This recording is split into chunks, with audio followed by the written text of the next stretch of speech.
الحمد لله الذي لا يبلغ مدحته القائلون ولا يحصي نعماءه العادون ولا يؤدي حقه المجتهدون الذي لا يدركه بعد الهمم ولا يناله غوث الفتن الذي ليس لصفته حد محدود ولا نعت موجود ولا وقت معدود ولا أجل ممدود فطر الخلائق بقدرته ونشر الرياح برحمته ووتد بالصخور ميدان أرضه وأصلي وأسلم على حبيبه ونجيبه وخيرته في خلقه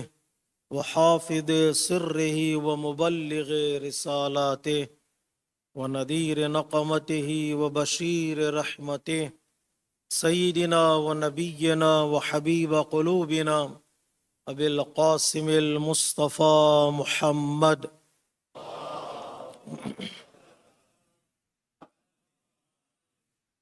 وعلى أهل بيته الطيبين الطاهرين ومن تبعهم بإحسان إلى يوم الدين وصل على أئمة المسلمين وحماة المستضعفين وهداة المؤمنين وصل على بقية الله في الأرضين أوصيكم عباد الله بتقوى الله ونظم أمركم أما بعد فقد قال الحكيم في كتابه الكريم وقوله الحق بسم الله الرحمن الرحيم ولو أن أهل القرى آمنوا واتقوا لفتحنا عليهم بركات من السماء والأرض ولكن كذبوا فأخذناهم بما كانوا يكسبون صدق الله العلي العظيم.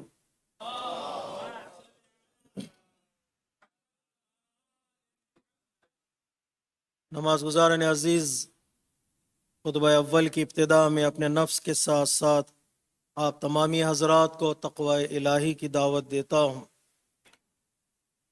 گزشتہ جمعے کے خطبے میں ہم نے کہا تھا کہ اللہ تبارک و تعالی انبیاء، رسولوں اور اولیاء کی مدد کرتا ہے۔ کبھی مدد مستقیماً میریکلز کے ذریعے سے ہے اور کبھی مدد اللہ کی سیکریٹ مدد ہوتی ہے، ہڈن سپورٹ اور ہیلپ آف اللہ تبارک و تعالی، جسے غیبی امداد کہتے ہیں۔ قرآن مجید میں کئی جگہوں پر اللہ تبارک و تعالی نے اس طرح کی مدد کا ذکر کیا ہے کہ ہم اپنے بندوں کی، صاحبان ایمان کی، انبیاء کی، رسولوں کی مدد کرتے ہیں۔ انسان اگرچہ اس مدد کو ریکگنائز کرے یا نہ کرے، اس کو اللہ کی طرف سے سمجھے یا نہ سمجھے، لیکن وہ اللہ کی مدد انسان کے شامل حال ہو کے رہتی ہے۔ اللہ تبارک و تعالیٰ نے حضرت موسیٰ علیہ السلام کے واقعات میں اس بات کا ذکر کیا ہے کئی مقامات پر۔ جب حضرت موسیٰ بنی اسرائیل کو لے کر دریائے نیل کے قریب پہنچے کہ ایک طرف دریا تو دوسری طرف فرعون کا لشکر تھا، آگے دریا اور پیچھے لشکر، فَلَمَّا تَرَاهُ الْجَمْعَانِ قَالَ أَصْحَابُ مُوسَىٰ إِنَّا لَمُدْرَكُونَ۔ آگے دریا تھی کہ آگے نہیں بڑھ سکتے تھے اور پیچھے فرعون کا لشکر۔ انہوں نے حضرت موسیٰ سے کہا یا نبی اللہ، اب ہمارا کیا ہوگا؟ آپ نے کہا تھا ہمیں نجات دیں گے، آپ نے کہا تھا ہمیں سالویشن فراہم کریں گے، ظالم کے ہاتھوں سے نجات دلوائیں گے۔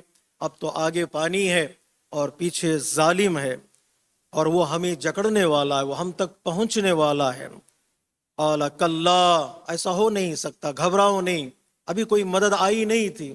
حضرت موسیٰ علیہ السلام کا ایمان اور اللہ پر بھروسہ اتنا مضبوط تھا، حضرت موسیٰ نے کہا ان معی ربی سیہدینی۔ یہ جملہ ہمیشہ ہماری زندگی میں ہمیں یاد رہے کہ حضرت موسیٰ نے کہا گھبراؤ نہیں، ایسا ہو ہی نہیں سکتا۔ کیوں نہیں ہو سکتا؟ اس لیے کہ میرے ساتھ میرا اللہ ہے۔ ان معی ربی سیہدینی، وہ بہت جلد نجات کا راستہ ہمیں دکھلائے گا. وہ اس کا حکم ہے، اس کا فرمان ہے. اگر اس کے فرمان کے مطابق انسان زندگی گزارے تو اللہ تبارک و تعالیٰ وہاں سے راستہ کھول دیتا ہے جہاں سے انسان کو راستے کی امید نہیں ہوتی ہے، ہوپ نہیں ہوتی ہے. فَأَوْحَيْنَا إِلَىٰ مُوسَىٰ، اے موسیٰ تمہارے ہاتھ میں جو عصا ہے تم سمجھتے ہیں میریکل کے لیے، یہ کنورٹ کرنے کے لیے اسنیک میں، سرپنٹ میں، لیکن وہ صرف میریکل کے لیے نہیں ہے. اب یہ غیبی امداد بھی اسی عصا کے ذریعے سے ہم تمہیں عطا کریں گے. اس عصا کو پانی پر مارو، دریا میں راستہ نکلے گا اور تم اپنے بنی اسرائیل کو ساتھ لے کر نجات پا سکتے ہو. اضرب بعصاک البحر، عصا کو پانی پر مارو. فانفلق، پانی ایک دو حصوں میں بٹ گیا. حضرت موسیٰ بنی اسرائیل کو لے کر آگے نکل گئے. وَأَنْجَيْنَا مُوسَىٰ وَمَنْ مَعَهُ اجمعین. ایک موسیٰ، ایک لیڈر کا ایمان، ایک لیڈر کا توکل، ایک لیڈر کا بھروسہ ساری قوم کو نجات دے گیا، ساری قوم کو سالویشن عطا کرے. حضرت موسیٰ نے کہا تھا معی یا ربی، میرے ساتھ اللہ ہے. اللہ تبارک و تعالیٰ نے کہا اے موسیٰ جو بھی تیرے ساتھ ہوگا ہم اس کو نجات عطا کریں.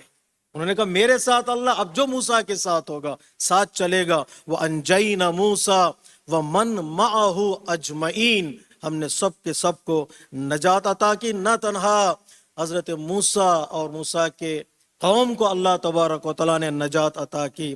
ثم اغرقنا الآخرین، جو دشمن تھے، جو پیچھا کر رہے تھے، جو مارنا چاہتے تھے، اسی دریا میں جو دریا نجات کا ذریعہ بنا، جو راستہ سالویشن کا ذریعہ بنا، اسی راستے میں اللہ تبارک و تعالیٰ نے ظالموں کو غرق کر دیا، ظالموں کو ڈراؤن کر دیا.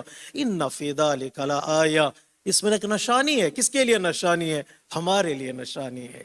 جو لوگ قرآن پڑھتے ہیں، اس آیت تک پہنچتے ہیں، ان کے لیے ایک نشانی ہے. ہماری زندگی میں کئی ایسے مقامات آتے ہیں، کئی ایسے پرابلمز ہماری زندگی میں کھڑی ہو جاتی ہے ہماری نگاہوں کے سامنے. ہم سوچتے ہیں کوئی راستہ نکلنے کا نہیں ہے.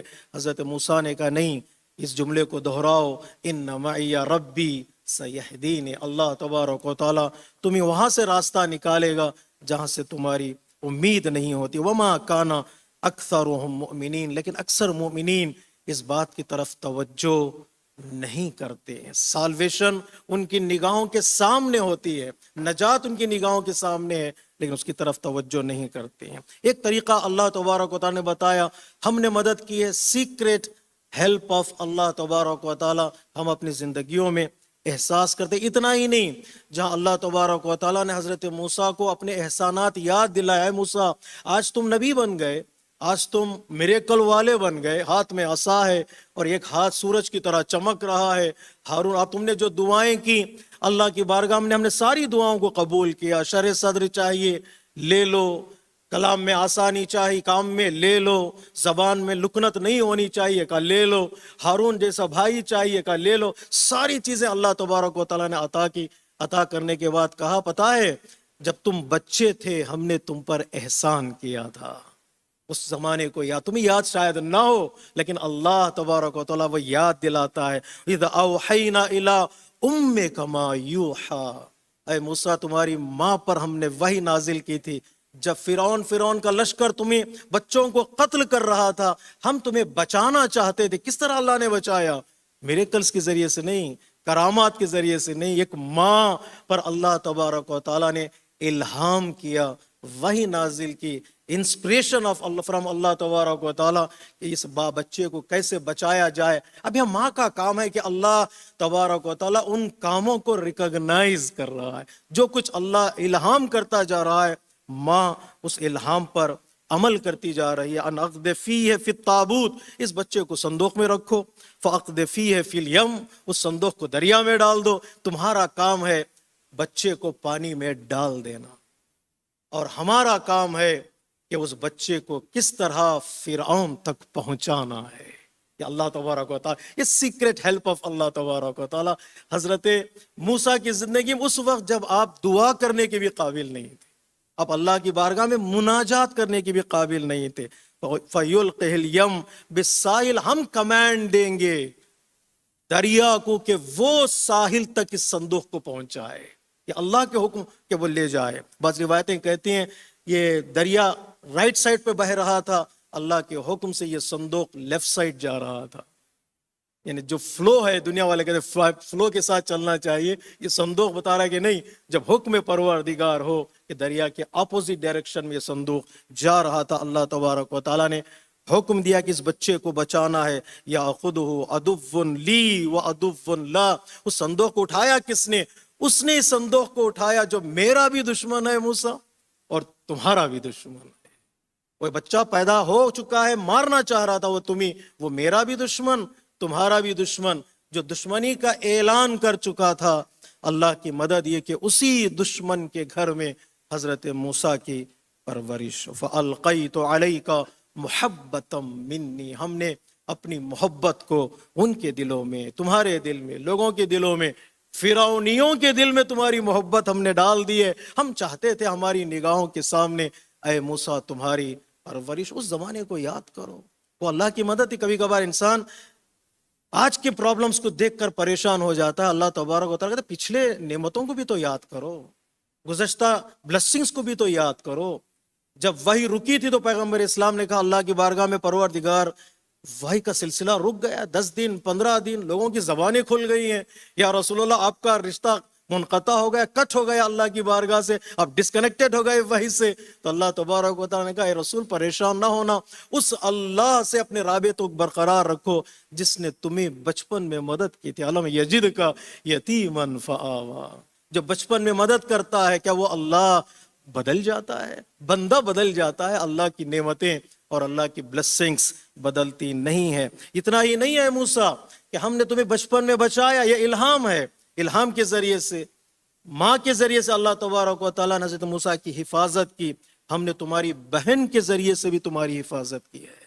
کبھی رشتہ دار ہماری مدد کرتے ہیں، آتے ہیں، آگے سے نکل کر آتے ہیں، ہم تمہاری مدد کرنے کے لیے تیار ہے. اس کو رشتہ دار کی مدد نہ سمجھنا، یہ اللہ تبارک و تعالیٰ کی طرف سے ایک اشارہ ہے کہ ہم کائنات کو تمہارے ساتھ کر دیتے ہیں. تمہاری بہن نے تمہارے صندوق کو فالو کیا. یہ بچہ کہاں جا رہا ہے، کہاں تک پہنچے گا؟ اس دربار تک پہنچ گئی جس دربار میں، جس کیسل میں یہ صندوق پہنچا تھا. اور وہاں حضرت موسیٰ دودھ نہیں پی رہے تھے. حضرت موسیٰ کسی ماں کا دودھ نہیں پی رہے تھے، گریا کر رہے تھے. دربار والے پریشان ہو گئے. درباری کیا کیا جائے، کون سا دودھ اس کو پلایا جائے؟ تمہاری بہن آگے بڑھی. وہاں پر ناشناس، کوئی جانتا نہیں تھا، کوئی پہچانتا نہیں تھا. اس نے کہا حل ادلکم علی من یکفلہ. کیا میں ایسے فیملی کی طرف اشارہ کروں، رہنمائی کروں جو اس بچے کی مدد کر سکتی ہو؟ تو سب انتظار کر رہے تھے، کیوں نہیں؟ وہ فیملی کون ہے جو اس بچے کی کیئر کر سکتی ہو، اس بچے کو سنبھال سکتی ہے؟ تو حضرت موسیٰ تک اللہ تبارک و تعالیٰ کہتا ہے موسیٰ ہم نے جو وعدہ کیا تھا کہ تمہاری ماں کی آغوش میں ہم لوٹائیں گے، ہم نے اس طرح تمہاری ماں کو دربار تک پہنچایا. تم نے ماں کا دودھ پیا. دربار والوں نے، کیسل والوں نے کہا کہ اس بچے کا خیال رکھنا، آتے رہنا، دودھ پلاتے رہنا اور جاتے رہنا. اللہ تبارک و تعالیٰ کی مدد ہے. موسیٰ آج نبی بن گئے لیکن اس وقت بھی ہم نے تمہاری مدد کی تھی. فلبثت سنین. اس کے بعد مصر سے نکل رہے تھے. کس طرح نکل رہے تھے؟ اپنے چاہنے والے کی مدد کی. چاہنے والے نے آپ سے استغاثہ کیا، آپ نے مدد کی. ظالم مر گیا، فرعونی کو آپ نے مارا، وہ مر گیا، تو ہم نے پھر تمہاری مدد کی. اس طرح مدد کی. آپ کا ایک چاہنے والے نے آپ سے کہا موسیٰ نکل جاؤ، یہاں سے نکل جاؤ، تمہارے قتل کا منصوبہ بنایا جا رہا ہے، پلان بنایا جا رہا ہے. اس طرح ہم نے مدد کی، تم نکل گئے مصر سے مدین کی طرف. فَلَبِثْتَ سِنِينَ فِي أَهْلِ مَدْيَنَ ثُمَّ جِئْتَ عَلَىٰ قَدْرٍ يَا مُوسَىٰ. تم نے کچھ سال مدین میں گزارے. جب اس قابل ہو گئے کہ رسپانسبلٹی کو اٹھا سکتے تھے، اپنی ویلیو کو سمجھ سکتے تھے، تو ہم نے تم سے کہا اب چلو، اب نبی بن چکے ہو، رسول بننے کے لیے تیار ہو جاؤ، لوگوں کو گائیڈ کرو، لوگوں کی ہدایت کرو. اللہ تبارک و تعالیٰ نے الہام کے ذریعے سے کوشش کی. ماں کے اضطراب کو اللہ تبارک و تعالیٰ نے سکون سے بدلا. یہ ہڈن سپورٹ آف اللہ تبارک و تعالیٰ حضرت موسیٰ کے لیے. موسیٰ کی زندگی میں کئی انبیاء کا تذکرہ اللہ تبارک و تعالیٰ نے اس طرح کیا کہ ہم نے تمہاری مدد کی ہے. حتیٰ ہمارے رسول حضرت محمد مصطفیٰ صلی اللہ علیہ وآلہ وسلم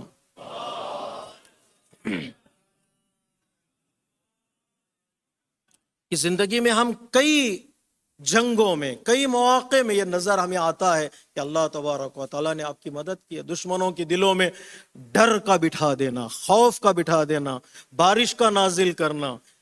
کئی ایسے مواقع ہیں جہاں اللہ تبارک و تعالیٰ نے کہا اے رسول ہم نے تمہاری مدد کی ہے، مومنین کی مدد کی ہے، جو لوگ رسول کے ساتھ تھے ان کی مدد کی. ان میں سے ایک اللہ تبارک و تعالیٰ کہتا ہے جب ضرورت پڑی تمہیں جنگ بدر میں، جب جنگ احد میں جانے لگے پیغمبر اسلام کے اصحاب جنگ کے لیے، تو وہ گھبرا رہے تھے، پریشان ہو رہے. تو اللہ تبارک و تعالیٰ نے یاد دلایا پتہ ہے جنگ بدر میں تم کم تھے، تمہارا دشمن زیادہ تھا، تمہارا دشمن زیادہ تھے، تمہارے پاس اسلحے کم تھے، ان کے پاس اسلحے زیادہ تھے، تمہارے پاس پریکٹس نہیں تھی جنگ کی، ان کے پاس پریکٹس موجود تھی، تمہیں کوئی مدد کرنے والا نہیں تھا، ان کے سب مدد کرنے والے تھے، وہ لڑنے کے لیے آ رہے تھے. تم ابھی تازہ مسلمان ہو، تمہیں معلوم بھی نہیں ہے کہ یہ لڑنا کیا، یہ جہاد کیا، یہ جنگ کیا ہے، وہ جوش نہیں ہے، وہ جذبہ نہیں ہے. اس وقت اللہ تبارک و تعالیٰ کہتا ہے جب یہ حالت تھی تو ہم نے تمہاری مدد کی تھی، ہم نے تمہاری مدد. کتنا خوبصورت جملہ حدیثوں میں اس بات کی طرف اشارہ کیا جب بچہ بڑا ہو جاتا تو پریشان ہو جاتا ہے، میرے رزق کا کیا ہوگا. اسے کہا جاتا ہے شادی کر لو، کہ میرے بچی کو، میری بیوی کو پالوں گا کیسے، مال کہاں سے آئے گا، سسٹیننس کہاں سے آئے گا، پروویژن کہاں سے آئے گا. حدیثوں میں اشارہ کیا ہے کہ مطہر علیہ الصلوۃ والسلام نے بتایا جب ماں کے شکم میں تھے تمہارا رزق کا ضامن کون تھا، جب ماں کی آغوش میں آئے تمہارے رزق کا ضامن کون تھا، جب گھر میں چلنے پھرنے لگے تمہارے ماں باپ کے دلوں میں درد ڈالنے والا، محبت ڈالنے والا کون تھا. جس ماں کو نیند پیاری تھی، جس باپ کو سونا اچھا لگتا تھا، بچے کی ایک گریے کی آواز میں دونوں اپنے نیند سے جاگ جاتے ہیں. بس بچے کے لیے کوشش کی، کس نے محبت ڈالی ان کے دلوں میں، جو خدا 3 مرحلوں میں رزق دے چکا ہے، شکم میں، آغوش میں، بچپن میں. کیا وہ خدا بڑے ہونے کے بعد رزق کا انتظام نہیں کرے گا؟ کیا ہو گیا، کیوں بندہ پریشان ہو جاتا ہے؟ اس لیے کہ وہاں غیبی طور پر بچے کا رابطہ اللہ سے تھا. بڑا ہوتا ہوتا انسان اتنا دنیا کا ہو جاتا ہے کہ جو چیز انسان کی زندگی سے نکل جاتی ہے وہ اللہ کا نام ہے، وہ اللہ پہ بھروسہ، وہ اس سے انسان دور ہو جاتا ہے. یہ کہنے پر تیار نہیں ہوتا انا معی ربی سیہدینی، میرے ساتھ میرا اللہ ہے، وہ میری ہدایت کرے گا. اللہ تبارک و تعالیٰ یاد دلاتا، یاد کرو گزشتہ جنگوں میں ہم نے تمہاری مدد کی. جنگ بدر میں کیا ہوا؟ اذ تقول للمؤمنین الن یکفیک ان یمدکم، یاد دلاؤ مومنین کو، کیا اللہ تبارک و تعالیٰ نے تمہاری مدد نہیں کی ہے؟ کس چیز کے ذریعے سے مدد کی؟ ربکم بثلاثۃ آلاف من الملائکہ، 3000 فرشتوں کو اللہ تبارک و تعالیٰ نے آسمانوں سے بھیجا زمین پر مسلمانوں کی مدد کے لیے. آسمانوں سے بھیجا زمین پر، جاؤ مسلمانوں کی مدد کرو. کیوں مدد کرو؟ اس لیے کہ وہ اللہ پر یقین رکھتے ہیں، وہ اللہ پر بھروسہ رکھتے ہیں. جاؤ منزلین مصومین. کفار نے جب دیکھا کہ اتنا عظیم لشکر مسلمانوں کا، ہم تو سمجھ رہے تھے 300 ہیں، 313 ہیں، دور دور تک انہیں لشکر نظر آتا رہا. جو جنگ جیتنے کا ارادہ لے کر آئے تھے وہ جنگ ہار کر چلے گئے. اس طرح اللہ تبارک و تعالیٰ نے فرشتوں کے ذریعے سے اور ملائکہ کے ذریعے سے مومنین کی مدد کی، انبیاء کی مدد کی، رسولوں کی مدد کی، اولیاء کی مدد کی. لیکن شرط یہ ہے کہ مدد ہے اور مدد آئے گی. نہ خدا بدلا، نہ قرآن کے سورے بدلے، نہ قرآن کی آیتیں بدلی. کیا بات ہے، کل مدد آتی رہی، آج مسلمان چلا رہا ہے مدد مدد مدد. آتی کیوں نہیں ہے؟ اللہ تبارک و تعالیٰ کہتا ہے جب تک وہ صفات تمہارے اندر نہ ہوں جن صفات کے سائے میں ہم نے مدد کی ہے، اس وقت تک تمہیں مدد آئے گی نہیں ہے. ہماری طرف سے کیا ہے، تمہاری طرف سے کیا ہے؟ کیا وہ تقوی موجود ہے تمہاری زندگی میں جو مدد لینے کے قابل بنے؟ کیا وہ صبر موجود ہے تمہاری زندگی میں جو مدد آنے کا سبب بنے؟ اگر تقوی نہیں ہے، اگر صبر نہیں ہے تو وہاں سے مدد بھی انسان کو نہیں ملتی. کئی آیتوں میں اللہ تبارک و تعالیٰ نے ان 2 صفتوں کی طرف اشارہ کیا، ایک ایمان، دوسرے تقوی، تیسرے صبر. حضرت یوسف کی زندگی میں کیسے مدد آئی؟ ہم نے تفسیر سورہ یوسف میں سنڈے مارننگ میں بتایا تھا. دروازے بند کیے تھے زلیخا نے، 7 دروازے بند کیے، 7 دروازوں پر تالے لگا دیے، لاک کر دیا. کہ دروازے کھولے کس نے؟ دروازے کھلے کس طرح سے؟ ایک سوال ہے مفسرین کے درمیان. اکثر مفسرین یہی کہتے ہیں حضرت یوسف کے پاک ارادے نے دروازوں کو کھلوا دیا ہے. جو بھاگتا ہے بند دروازوں کے پیچھے بھی بھاگے آدمی، اللہ کا نام لے کر بندہ لاک لگاتا ہے، لیکن ان دروازوں کو کھولنے والا کون ہے؟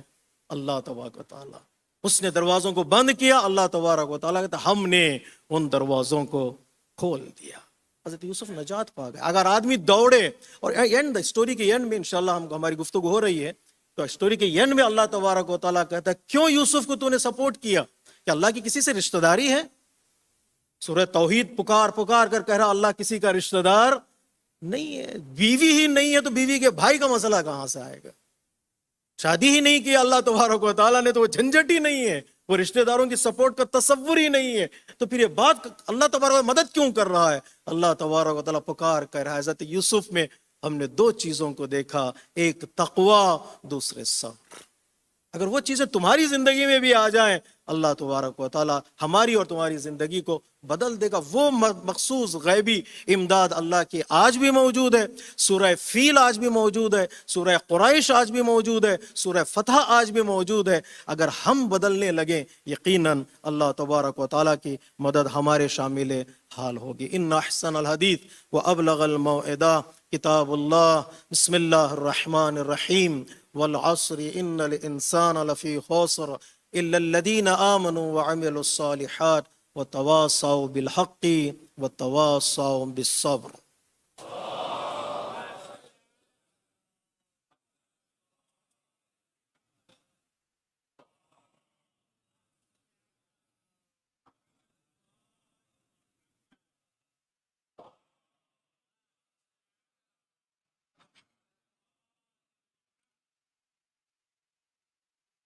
بسم اللہ الرحمن الرحیم. الحمد للہ الذی لا الہ الا هو الحلیم الکریم غافر الذنب وقابل التوب وهو الغفور الرحیم. سبحان من سبقت رحمته غضبہ وبسط الیدین بالرحمہ. خطبہ دوم کی ابتدا میں ایک بار پھر میں اپنے نفس کے ساتھ ساتھ آپ تمامی حضرات کو تقوی الہی کی دعوت دیتا ہوں، اور اللہ سے اپنے رشتے کو، اپنے کنیکشن کو مضبوط کرنے اور بچائے رکھنے کی وصیت کرتا ہوں. اللہ تبارک و تعالیٰ نے جہاں پر ہم سے کہا ہے کہ تمہاری زندگی میں اللہ کی مدد ہوگی، اللہ صاحبان ایمان کی مدد کرے گا، اس شرط پر کہ صاحبان ایمان بھی مدد لینے کے لیے اپنی تیاری دکھائیں، مدد لینے کے اپنے آپ کو قابل بنائیں. جب تک بچہ گریہ نہیں کرے گا، جب تک بچہ روئے گا نہیں، اپنے ہاتھوں کو بلند نہیں کرے گا، کوئی اسے اٹھائے گا نہیں، کوئی اسے دودھ پلائے گا نہیں. بچے کو بھی چاہیے کہ وہ تیاری دکھائے، تیاری اور بیداری. انسان پریپریشن کرے، اویئر ہو کہ مجھے آج اس زمانے میں کس چیز کی ضرورت ہے، کس ڈائریکشن میں مجھے جانا ہے. اگر انسان اس طرح قیام کرے، اپنے آپ کو تیار کرے، تو اللہ تبارک و تعالیٰ کی مدد ضرور شامل حال ہوگی. سورہ انفال میں اللہ تبارک و تعالیٰ نے اس بات کی طرف اشارہ کیا ہے، وَعِدُّوا لَهُم مَّا اسْتَطَعْتُم مِّن قُوَّةٍ. تم تیاری دکھاؤ، تم اپنے آپ کو تیار رکھو. دشمن کو بھی دیکھو کہ وہ کتنا تیار ہے، اس کے برابر یا اس سے بہتر تمہاری تیاری ہونی چاہیے. تم اپنے اپوننٹ کو دیکھو، وہ کس طرح تیاری کر رہا ہے، اس کے برابر کم سے کم یا اس سے بہتر. ظلم ڈھانے کے لیے نہیں، کسی پر ستم ڈھانے کے لیے نہیں، اپنے آپ کو بچانے کے لیے. تاکہ صرف ڈر رہے ان کے دل میں بس کافی ہے، لیکن اپنے آپ کو بچانا بھی تو ضروری ہے. بچنا اور بچانا، اور بچانے کی بھی امید اگر انسان کی زندگی میں ہوتی ہے، خواہش ہوتی ہے، اللہ تبارک و تعالیٰ پروٹیکٹ کرتا ہے. اس کا وعدہ ہے کہ ہم حفاظت کریں گے. اس کے لیے کچھ اصول ہیں جن کی پابندی کرنا بہت ضروری ہے. غرر الحکم میں مولا کائنات امیر مومنان علی ابن ابی طالب علیہ السلام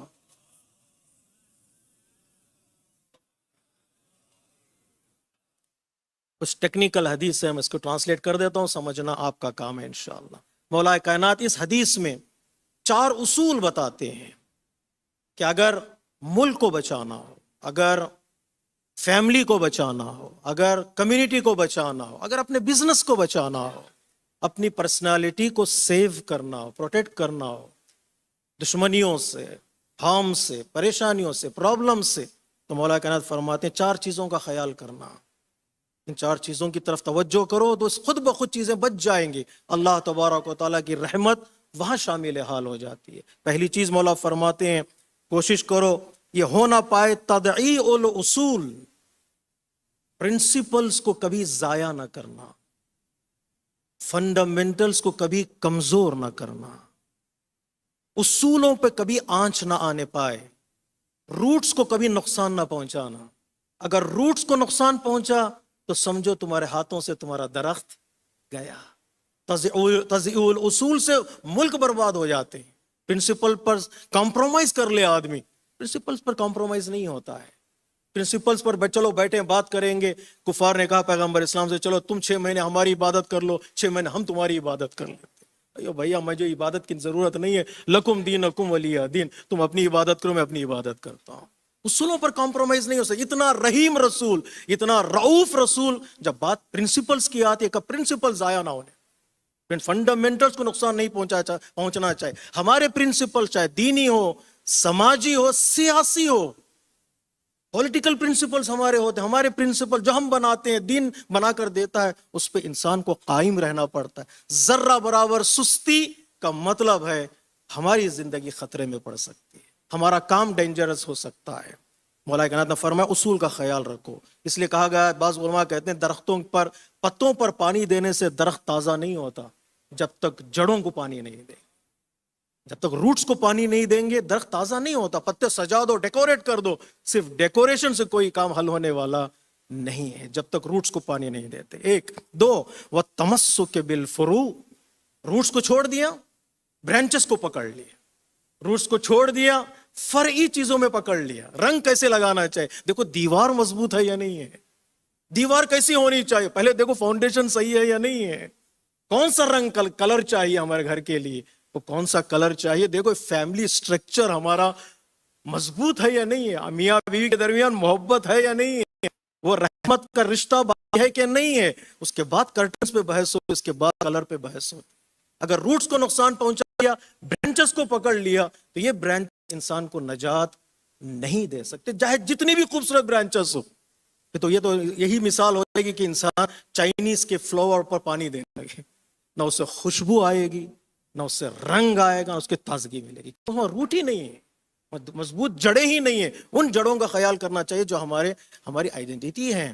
مولا کائنات پہنچے یا ثقیفہ میں یا شورا میں جہاں پر خلیفہ بنایا جا رہا تھا، یا ثقیفہ کے بعد فوراً مولا کائنات نے پوچھا کس بنیاد پر خلیفہ بنا رہے ہو، کس بنیاد پر آپ لیڈر سلیکٹ کر رہے ہو. لوگوں نے کہا یہ مہاجر ہے، یہ انصار ہے، انصاری سمجھ کے بنا لیا، مہاجر سمجھ کے بنا لیا. تو مولا کائنات نے مسکرا کر کہا روٹس کو چھوڑ دیا، برانچز کو پکڑ لیا تم نے. مہاجر ہے تو سالی سے بڑھ کر مہاجر کون، انصار کو بنانا ہے علی سے بڑھ کر ناصر کون، صحابی کو بنانا ہے علی سے بڑھ کر بڑا صحابی کون، رشتہ دار کو بنانا ہے علی سے بڑا رشتہ دار کون. اگر فضائل کو دیکھنا چاہتے تو علی سے بڑا صاحب فضیلت انسان کون ہے. تم نے روٹ کو چھوڑ دیا اور برانچز کو تھام لیا. یہ برانچز تمہیں نجات دینے والے نہیں ہیں. یہ مولا کائنات کا جملہ ہے. یہ تمہیں شاخیں برانچز تمہیں سکسس کی طرف نہیں لے جائیں گے. ہماری زندگی میں ایسا ہی ہے، کبھی کبھار ہم روٹس پر اگنور کرتے ہیں، پردے ڈالتے تھے، برانچز کو تھام لیتے ہیں. یہ برانچز ہمیں نجات دینے والے نہیں ہیں. تیسرا جملہ معذرت کے ساتھ وہ تقدیم الاراذل. ایسا نہ ہو تمہارے کاموں میں، ایسا نہ ہو تمہارے بزنس میں کچھ ایسے لوگ انوالو ہو جائیں جو تمہیں نقصان پہنچانا چاہتے. اگر وہ لوگ انوالو ہو گئے تو پھر تم زندگی بھر تمہارے کاموں میں ترقی نہیں کر سکتے. آج جو ایران میں ہو رہا ہے، آج جو سڑکوں پر لوگ نکل کر رہے ہیں، اس میں ایرانی کم ہے، باہر والے زیادہ ہیں. ان لوگوں کو جگہ دی گئی کہ وہ آئیں، رہیں، زندگی گزاریں. ان لوگوں نے ایسا ماحول بنا دیا ہے کہ ناک میں دم کر دیا ہے، لوگوں کی پریشان کر دیا. مولا کہنا تقدیم الاراذل، تم نے ایسے لوگوں کو آگے کر دیا، موقع دیا کہ وہ آگے آئیں، اور وہ آ گئے جن کے اندر ذرہ برابر قوم کا، ملت کا، دین کا، سوسائٹی کا، کمیونٹی کا، گھر کا خیال نہیں ہے، درد نہیں ہے. جو میں ہمیشہ کہا کرتا ہوں، یہ تھرڈ پرسن جو ہوتا ہے نا، یہ بڑا ہی فائدہ مند بھی ہو سکتا ہے، ڈینجرس بھی ہو سکتا ہے. اور یہ آدمی اگر آگے آ جائے، اگر غلط آدمی ہو تو سارے ہمارے افکار کو، ہمارے کاموں کو غلط ڈائریکشن میں لے جائے گا. چوتھا جملہ اور خوبصورت ہے مولا کائنات کا. اگر گھر بچانا چاہتے ہو، اگر کمیونٹی بچانا چاہتے ہو، ملک بچانا چاہتے ہو، تو مولا فرماتے تاخیر الافاضل، اچھے لوگوں کو آگے لے کر آؤ، انٹلیکچوئلز کو آگے لے کر آؤ، جو صاحبان فکر ہیں، علم ہے، عمل ہے، پرہیزگار ہیں، ان کو آگے لے کر آؤ. ان کا ایک جملہ تمہارے نجات کا، سالویشن کا ذریعہ بن سکتا ہے. اے مالک اشتر، یاد رکھو تمہاری پہچان تمہارے ارد گرد رہنے والے لوگوں سے ہوتی ہے.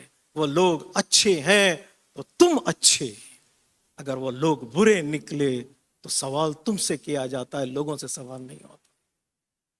اتنا خوبصورت پیغام ہے مولا کائنات کا.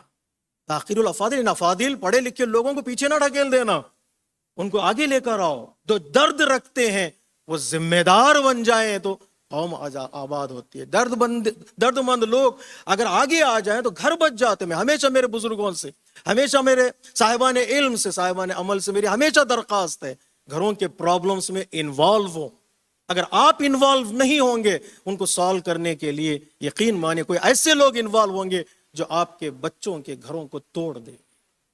آپ کو انوالو ہونا ہے. اگر آپ کو پتا ہے کہ میرے جانے سے اس کا اثر ہوتا، میں ملا سکتا ہوں، آنا چاہیے. ہر جگہ بزنس کا نہیں سوچا جاتا، کبھی کبھار نجات کا بھی سوچنا پڑتا ہے، سالویشن کا بھی سوچنا پڑتا. آئیے آگے بڑھیے، گھروں کو بچائیے، ورنہ ایسا وقت آئے گا کہ ہمارا مشکل ہو جائے گا کہ ہم دوسروں کے گھروں کو بچانے کی کا سلوگن دے رہے ہوں گے، خود ہمارا گھر پریشان ہوگا، خود ہمارا گھر مشکل میں پھنس جائے گا. ان لوگوں کو آگے آنا چاہیے جو لوگ صاحب علم ہیں، صاحب حیثیت ہیں، انٹلیکچوئل ہیں. جماعت والے بھی ان کو کھینچیں، وہ بھی آئیں، والنٹیری طور پر وہ آگے بڑھیں. صرف کھانے کے وقت پلیٹیں تقسیم کر دینے کا نام والنٹیئر نہیں ہے.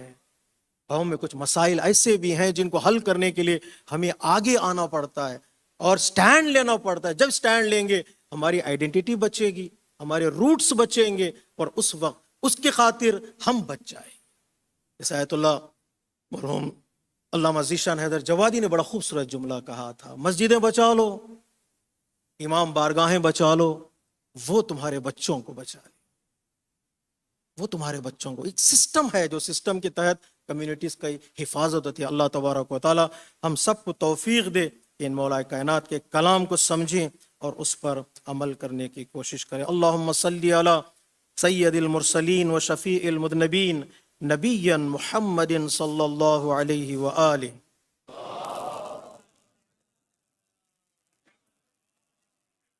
وعلى امام المسلمين وقائد الغر المحجلين امير المؤمنين علي ابن ابي طالب.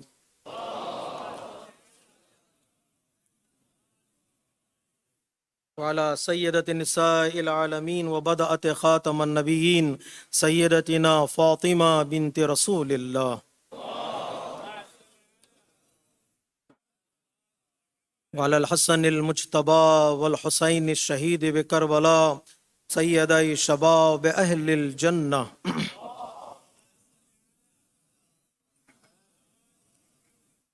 وعلى أئمة المسلمين وقادة المؤمنين علي ابن الحسين ومحمد ابن علي وجعفر ابن محمد وموسى ابن جعفر وعلي ابن موسى ومحمد ابن علي وعلي ابن محمد والحسن ابن علي عليهم الصلاة والسلام. اللهم صل على مولانا صاحب الزمان.